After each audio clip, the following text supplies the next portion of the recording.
Like I'd go through TSA and I'm like, dude, I feel like I'm at a private FBO here. Like, and you walk, it didn't matter if you were on Southwest, Delta, whatever. There's, like you said, 5 or 10 people on the plane. And it's like, okay, I'm in my private 737. Like, Yeah. And I said, well, I'm going to kind of enjoy this while I can, because, you know, it didn't last for very long. But my dad almost got stuck in China. Oh, really? His wife, her family lives there, and they would always go over for Chinese New Year. So that happens right around the first part of February.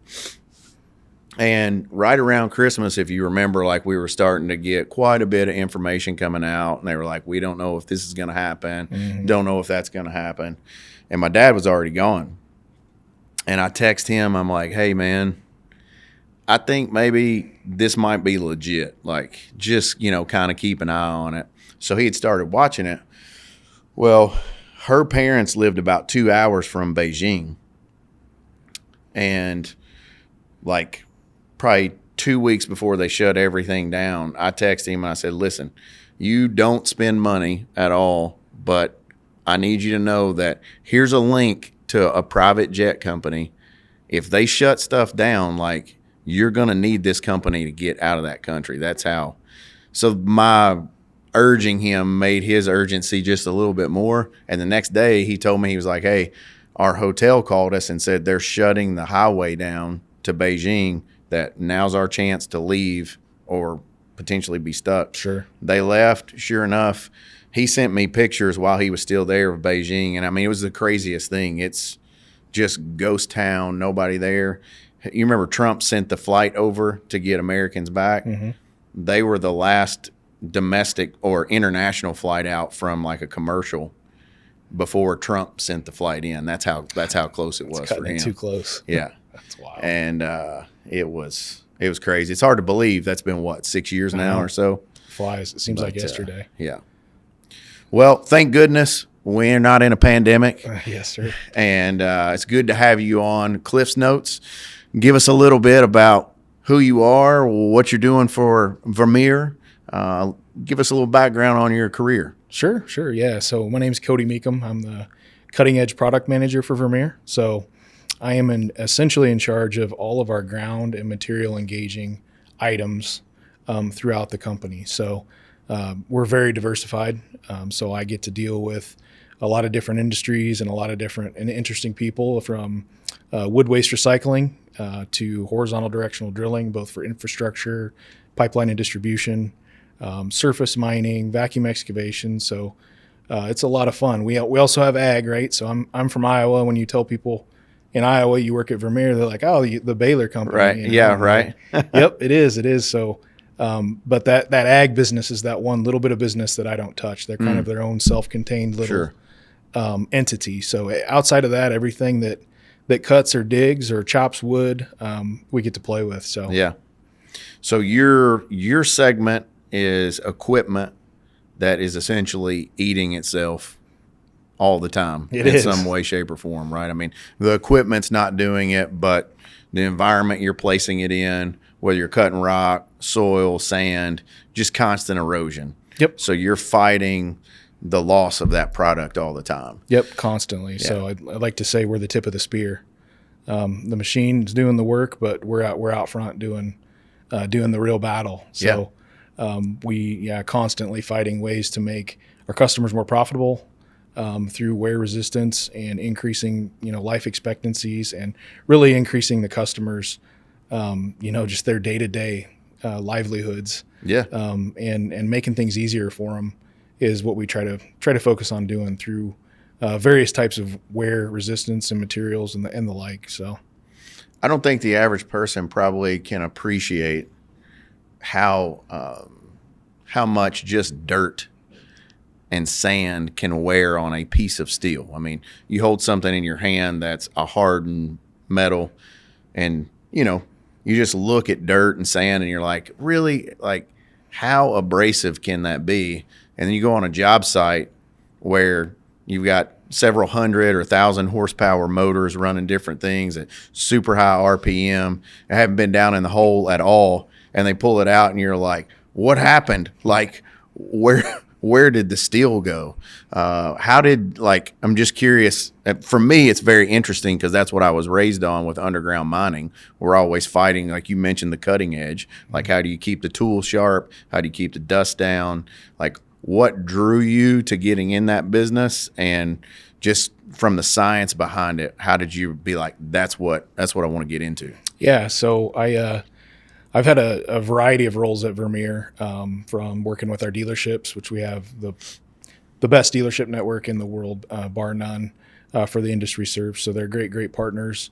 And I spent some time as a product specialist for this industry. So it was kind of getting me outside of my comfort zone and doing something different than what I'd done prior, which was a lot more your typical business administration type work. Sure. And yeah, I kind of fell in love. So I've done some other stuff since, but I've been back in the cutting edge and the wearables part of our business for the bulk of my career since that. So, it's part of our lifecycle business, and we sell a machine, and that's our whole goods and our dealership salesperson's job. But I like to think that it's our responsibility to sell the second and the third machine. So they have to perform, and that's where we come into play. And yeah, it's interesting. And yeah, like you said, it's so deceiving how much, even just in Iowa, which is the most beautiful corn and soybean dirt Sure. you can imagine, right? Can be abrasive. Yeah. Right? It can eat stuff. So Yeah. finding new and creative ways to lengthen the lifespan of that tooling to help customers be successful, Sure. Energizes me. And there's always something to do. That's what's really cool about it. There's always evolutions and different ways of doing things, and different nips and tucks to technologies that have been around forever. Like many tungsten applications, and the way we're putting them on, and the methods we're using for that type of thing is pretty fun. So it's good job security, right? There's a ton of business out there. When it's eating, exactly. Yeah. Exactly. Yeah. Well, Matt was on one of the other pods that we had, and one of the things we talked about there is how Vermeer really tries to not just provide the machine itself, but also more soup to nuts on just various components. I mean, you can have the best machine. You can have a Ferrari, but if you got a shitty pair of tires, you ain't going very far, right? Yep. So where Vermeer has a very high level piece of equipment where if I understand correctly, you're connecting, ensuring that the engagement of that machine to the ground, the dirt, the rock, whatever it is making sure that machine can run at full optimized performance, right? Yep. Yeah, I think we truly are, and especially in the life cycle portion of our industry, really focus and concentrate on the mantra of soup to nuts. We need to be that supplier for our customers. We're the OEM. We're held to a very high standard because we're the OEM, and rightfully so. So we need everything that our customer needs to support that piece of equipment throughout its lifespan. And it's not something we take lightly. Yeah. So, it's the sticker on the side of the machine, and our corporate colors is ours at the end of the day for every customer that owns that piece. And we're obligated to make it perform as best we can for as long as we can, so that we can get the next machine sale and continue to grow together. So. Yeah, it's a fantastic philosophy. I mean, Vermeer hasn't been in business as long as they have because they're not selling high-performing equipment, right? It's performing at that high level. Tungco obviously is in tungsten. That's our niche that we really focus on. And one of the things that we're facing right now that I'm a bit concerned about is the cost of tungsten just in general. And we're not looking to talk pricing or anything, but what do you feel like makes tungsten perform so well, like against, sometimes we coat the steel. It's just a steel blade that we're putting some tungsten on. Very rarely are we ever going straight tungsten carbide, like the whole part in Ural's application. But sometimes there's quite a bit on there. Do you feel like is there an in-between product? I know it's probably counterintuitive because tungsten is my product, but with it reaching the cost levels that it's reaching, are there any other things that are fun that you can talk about that you play with that are like, hey, this has some pretty good life on it? Or is tungsten just like, dude, I don't want to go away from tungsten at all ever? Yeah. So it's tough because tungsten is our bread and butter, right? And it's a technology we're all comfortable with, great supplier and partnership. Again, to support that OEM brand that people come to know and expect from Vermeer.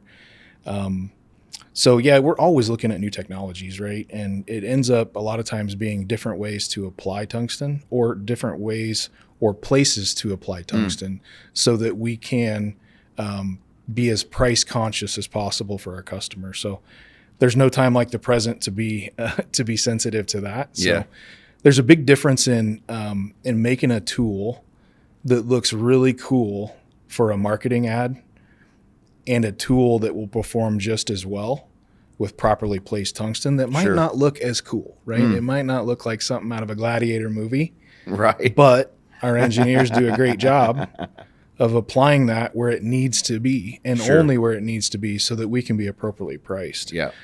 So that's something we've always kind of done a good job at. Me as the product manager, and being the cheerleader for the new and different, I've been a little tough on those guys at times, like, hey, let's put more on white. Yeah. It looks cool. It's going to last better. It's obviously great at what it does. That's why we use it. Yeah. But now we're to a point, especially with right now, where we've got to look at it and say, okay, what really makes sense? Because we know we don't need it all the places we put it at times, or the type. We can switch to some carbide grit inlay in the weld puddle versus buttons to try to help guide that price point for folks. Yeah.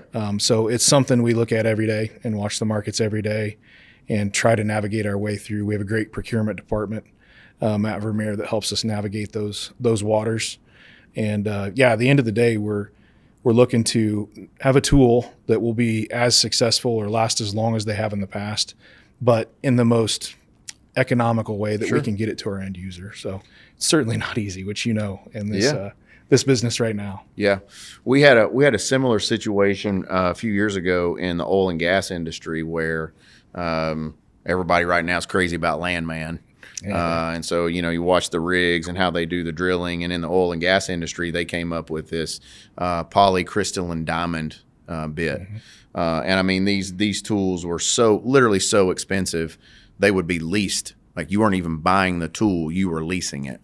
And at the time it was great because the cost to do it was up there, but like you're saying, you were getting this super high performance out of it, so you didn't care.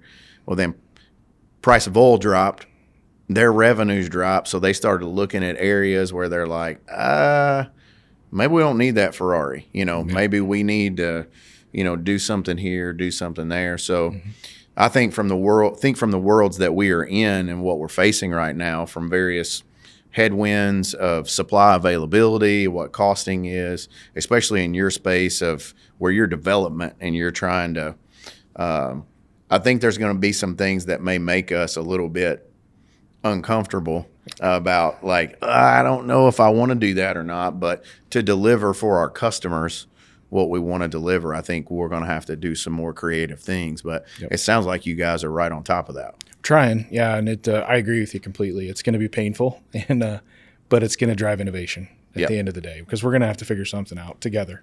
Yeah. So what that is, I don't know today, but we will soon, right? So, 100% agree with you there. It's like the PCDs that you mentioned. We play with those. We use those. There'll always be a place for it, but there's just, it's like a different screwdriver in your tool pouch. Tungsten is a certain screwdriver, and a PCD is another one, right? They don't immediately cross over each other for application or what they're good at or what they're maybe not so good at. So there's a place for everything, but to figure out what that blend is for the future and what the new and different is, or appropriate way to change things will be forthcoming. So.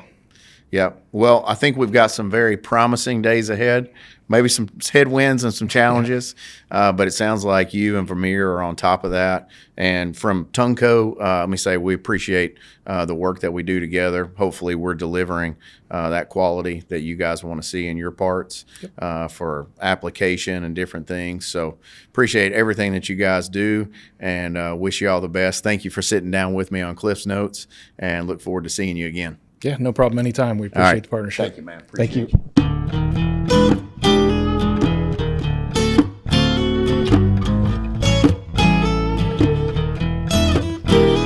Cliff's Notes, Cliff's Notes, Cliff's Notes, Cliff's Notes.